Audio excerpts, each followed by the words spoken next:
The story begins with Vic Allen cycling home from a ride in the woods. Upon arriving, he disrobes at the door and finds his wife, Melinda, staring silently at him. She walks off to her room without speaking a word. Vic and Melinda live in Louisiana with their daughter, Trixie. They are looking for a babysitter for Trixie so they can attend a party at a friend's house. Afterward, Melinda asks Vic to help her choose a dress for the event. When they arrive at the party, Melinda immediately separates from Vic and approaches a young man named Joel, whom she introduces as her close friend. Without hesitation, the two head to the backyard, leaving Vic behind. Vic watches them kiss through the window, a silent witness to his wife's blatant affection for another man. He later speaks to another friend, Mary, who expresses concern about Melinda's behavior, but Vic dismisses it, claiming he's unaffected. Throughout the evening, Melinda continues to show open affection for Joel, even mocking Vic, calling him boring as they pass each other. Melinda performs a piano piece, delighting the guests. During the event, Joel pulls Vic aside to thank him for allowing him to have such a close relationship with Melinda. Vic responds by telling the story of Martin, a man Melinda had dated, who had gone missing a month earlier. Vic jokingly claims he killed Martin with a hammer, causing Joel to react nervously. Realizing Joel is frightened, Vic insists it was just a joke, but Joel seems to believe otherwise. After the party, Melinda asks Vic what he said to Joel as he seems so upset. Vic lies, claiming nothing of importance was said. Later, Vic finds solace in his snail farm, watching them reproduce. The next morning, as Vic and Trixie are in the kitchen, Melinda comments that Trixie might grow up to be a bomb maker like her father. Trixie corrects her, saying that Vic works as a chip maker for military drones. Vic, feeling financially secure, has stepped away from his job, choosing instead to focus on cycling and socializing with friends. After dropping Trixie off at school, Vic is confronted by a friend who calls him a murderer, as rumors of his conversation with Joel have spread. Later, at a gathering with his friends, they advise him to control his wife rather than threatening Joel. Melinda eventually learns about the joke and is furious with Vic for making light of Martin's disappearance. The following day, Melinda invites Joel to dinner at their house, prompting Vic to apologize for his earlier remarks. Joel accepts, and the dinner quickly turns awkward as Vic and Melinda exchange barbed comments. Melinda accuses Vic of failing to act normally around Joel, but Vic retorts that if she wanted him to, she wouldn't have invited him in the first place. The tension escalates and Melinda eventually tells Trixie to go to bed. After reading Trixie a story, Vic leaves the room and hears Melinda kissing Joel downstairs. His frustration grows as he silently watches them. Later, Vic apologizes again to Joel for his previous joke but then repeats it, threatening Joel with the same fate as Martin if he doesn't leave. At a fun party with friends, Vic meets Don Wilson, a writer known for conspiracy novels, who grows suspicious of Vic after learning about his past as a bomb maker. Don accuses Vic of killing Martin, unaware it was all a joke. As the party continues, Vic surprises everyone by dancing with Don's wife, Kelly, who is taken aback by his sudden sociability. On the way home, Vic confesses that he finds Kelly attractive, which causes Melinda to grow jealous. Determined to prove her worth to Vic, Melinda engages in an intimate gesture, which excites him. Afterward, she declares she would rather die than hear him praise Kelly, and their bedroom encounter intensifies. The next day, while Vic is at a soccer game with Trixie, he receives a call from the bank notifying him that Melinda sent $33,000 to someone named Charles for piano lessons. Vic investigates and discovers Charles works at a restaurant, where he finds Melinda seemingly interested in him. Suspecting that Charles is Melinda's new lover, Vic returns home to find his wedding ring in the sink, confirming his suspicions. That evening, he sees a news report about Martin's death from a head injury. Melinda is shocked by the news, but Vic surprises Trixie with a new dog. Meanwhile, Vic sees Charles holding flowers for Melinda and angrily throws them in the trash.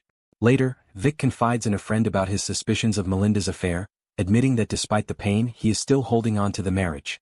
The next day, Vic imagines Melinda and Charles making out in a car without concern for his feelings. When Melinda doesn't return home one night, Vic decides to confront her about the affair and the money sent to Charles. He demands that she end the relationship, but Melinda brushes him off.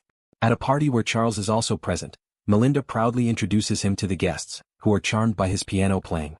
Throughout the evening, Vic watches them closely, his discomfort growing. When Vic finds Melinda and Charles together in a room, he watches as they head to the pool. Without any regard for Vic's presence, Melinda and Charles share a romantic moment in the water.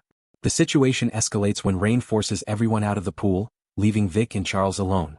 In a fit of rage, Vic kills Charles but returns to the party as if nothing happened. Later, as Charles's body floats in the pool, Melinda searches for him and discovers his lifeless form, screaming in horror. The police arrive and investigate the incident. Although Melinda quickly accuses Vic of murder, the guests believe Charles died from hitting his head on the pool's edge. Don suggests a different theory, but with no clear evidence, the police rule it an accident. At home, Melinda and Vic return to their usual routines. Vic asks if they should consider separating, but Melinda reassures him, claiming she's not afraid and that he did it all for her. A few days later, Vic returns to his cycling routine but starts noticing someone watching him from a distance. After dropping Trixie off at school, he learns from Kelly that her husband, Don, suspects him of killing Charles. Vic decides to invite both Kelly and Don to dinner to address the situation. Vic's true aim during the dinner with Don is to privately discuss his suspicions. Both Don and Kelly attend the dinner, where Vic tells Don to stop accusing him and spreading rumors. However, Don persists in believing Vic is the killer and even mentions Martin McRae's death, adding more tension to their conversation. Despite feeling uneasy, Don stands by his conviction. The following day, after dropping Trixie off at school, Vic notices a car seemingly tailing him, parked outside a restaurant. Upon closer inspection, he finds a camera inside the car, confirming his suspicions. He enters the restaurant and is shocked to find Melinda sitting with the man who owns the car, David. David, a psychologist planning to open a practice in the city, explains himself, but Vic's mistrust grows. He suspects David might be a private investigator hired by Don and Melinda.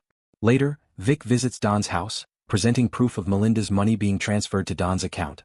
He confronts Don, accusing him of meddling in his personal life, and the revelation leaves Kelly embarrassed and angry. That evening, Vic sees Melinda with her new boyfriend once again, and he decides to follow them secretly. Later, while bathing Trixie, she casually mentions that she knows Vic killed Charles. Stunned by her words, Vic tells her to keep it a secret. The next day, Vic invites Melinda's new boyfriend to their house, only to discover that the man is Tony, Melinda's ex-boyfriend. Melinda's behavior continues to worsen as she openly reveals that Tony was the first American man she slept with, and they proceed to engage in intimate behavior in front of Vic without any remorse. On a sunny day, Vic sees Tony walking confidently and lies, telling him that Melinda is waiting for him at a house they're considering buying. Tony believes him and joins Vic on the journey. However, Vic takes him to a secluded forest near the river, a place he knows well. Once there, Vic ambushes Tony, hitting him in the head with a rock, then pushing him into a ravine where he dies instantly.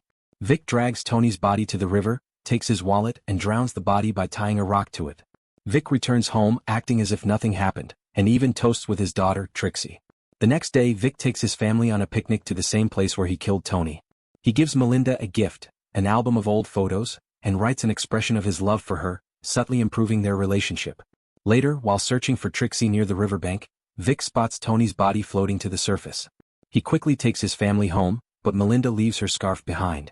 She insists on returning for it and Vic promises to retrieve it. Afterward, he rushes back to the woods to check on Tony's body. Meanwhile, Melinda finds Tony's wallet in Vic's snail room and becomes suspicious. She immediately calls Don to tell him what she's discovered, also mentioning that Vic is heading to the forest. Vic, struggling to hide Tony's body, is confronted by Don, who arrives with Melinda's scarf. Don realizes something is amiss when he sees Tony's hand floating in the water and becomes terrified. He runs to his car, dialing the police, but as he speeds away, his phone slips from his hand. Vic, realizing his crime is exposed, begins chasing Don. After a tense pursuit, Vic blocks Don's car using a shortcut, causing him to lose control and crash into a cliff, killing him instantly. After these dark events, Vic returns to his usual routine of cycling. When he arrives home, Melinda greets him with a smile but says nothing. Inside, Melinda burns Tony's wallet and ID. The story concludes with silence. Thanks for watching. Be sure to subscribe and turn on notifications for more videos like this. We have plenty of exciting content coming your way. Take care and we'll see you again.